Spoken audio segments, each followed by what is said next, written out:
ครับสวัสดีครับบาทระบายกระโดนคิวบุตรเยาวตาเนาะ ครับ เฮ็ดงานพารัมบ่ ครับ เงินเดือนออกแล้วคือว่าเงินเดือนออกแล้วว่าไม่เบิ่งเสดิบนำหรอก อ๋อ ได้หลายเพิ่น เบิ่งแล้วนี่ เสียบ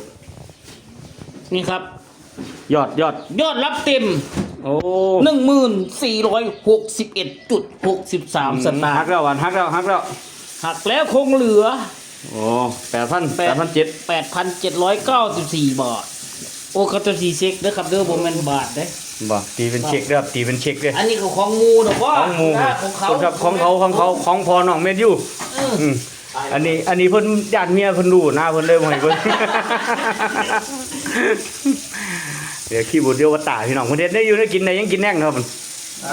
ผัดกะเพราครับ ผัดกะเพรา ผัดกะเพรากับว่าที่ต้มจืดนี่นะครับ แซ่บ ว่าที่ข่อยก็ว่าสิเอาต้มไอ้แกงสร้างใส่ยอดยางพารานะยอดยางพารามีแต่ยอดโพนำเลยแล้วของข่อยอ่ะ เออ